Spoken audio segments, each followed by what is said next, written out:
If you've ever purchased or received one of my mugs, this video is for you.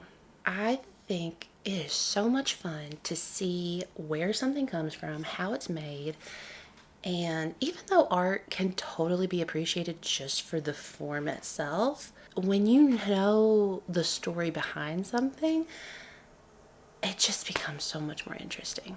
So, settle in and I'll tell you a story. High up in the Appalachian Mountains, I work in my little studio making every individual piece by hand. And they all start as a little lump of clay, just like that. And first, I wedge the clay up, which loosens it and gets rid of any air pockets and kind of aligns all the little particles.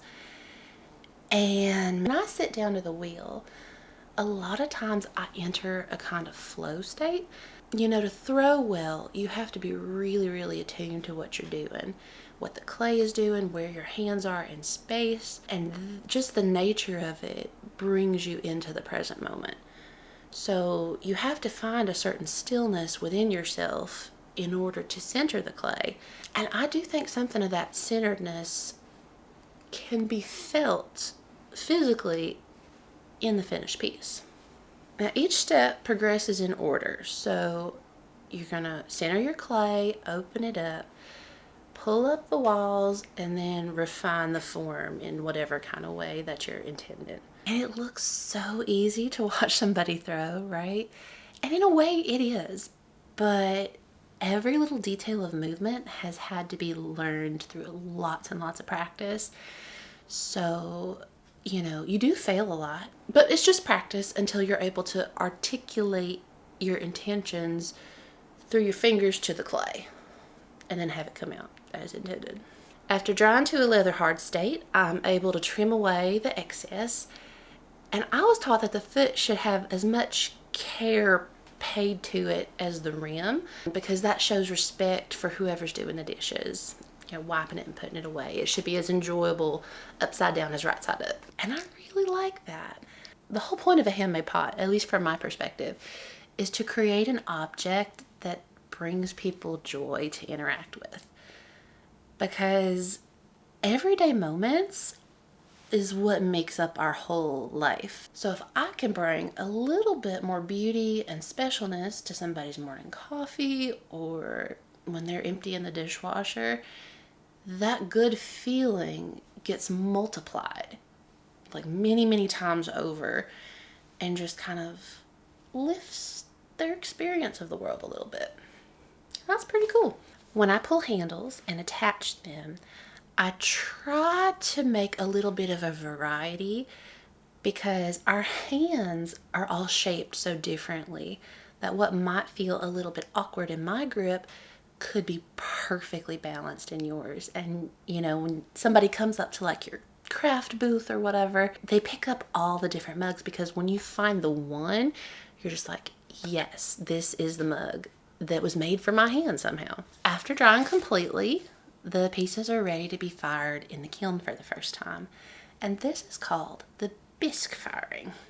It transforms the clay chemically so that it can no longer be dissolved in water. It goes from being clay to ceramic at this point.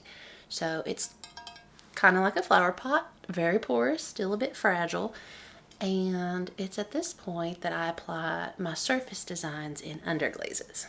I am heavily inspired by the life that I witnessed growing around me here in the mountains. And I've sort of developed my own language of flowers based on my relationship with different plants. So a lot of it is rooted in traditional forage foods, herbal remedies, and whatnot. But some of it is just my own experience of the ecosystem and how I interpret the different plants poetically, I guess. So like blackberries, for instance, are just pretty on one level, and they're also prickly, and you don't get to enjoy a cobbler without a little bit of bloodshed. So if you understand how blackberries grow, they thrive in disturbed places. They grow up fast and thorny and tough, but they also hold on to the soil and prevent erosion on hillsides. They enrich the soil, create shelter for animals, and also create a sort of nursery for trees and more delicate species to be able to get a foothold and kind of continue the healing of the forest when it has gone through some kind of trauma. So a lot of times they are a barrier species, kind of between civilization and the deeper woods. And I just think that, being bittersweetness itself is so symbolically rich to anybody. And to myself, especially having grown up as a kid, picking blackberries, getting scratched crazy, in the pursuit of this particular sweetness, it means a lot. So once I've taken all of the poetic license in my designs, each mug gets dipped into a glaze, which is just powdered up minerals suspended in water that will melt to form a glassy surface. I do mix all my own glazes from raw materials, so I know they are super duper extra food safe. And actually my favorite clear doesn't even contain any colorants at all. This creamy color is just from the clay body itself, and the silky texture comes from microscopic calcium and magnesium crystals that form as it cools. So it's just enough crystallization to diffuse the light while still being glossy enough that it's durable and easy to clean. Now, since this is a mid-range stoneware, the glaze firing is hotter than the bisque. And that means that the clay body will reach maturity in the glaze. That's not the case for every clay body, but for a lot of them it is. And that means that the clay body will vitrify as it reaches maturity. So those pores that we talked about in the bisque will shrink and kind of get just on the cusp of melting into glassiness, and that means that the finished ware will not absorb very much water at all. That's important for durability, and it also means, like, if you put a cup of something in the microwave and then you pull it out, this handle will not be hot because it hasn't absorbed water that heats up. So that's it. The mugs are finished and ready to meet the world. And legend has it that if you listen to a handmade mug, you can hear the silence of the forest. Do you hear it? Anyway, I really, really love that I have no idea what these pots are gonna mean to somebody else. Like, they have not yet become what they will be.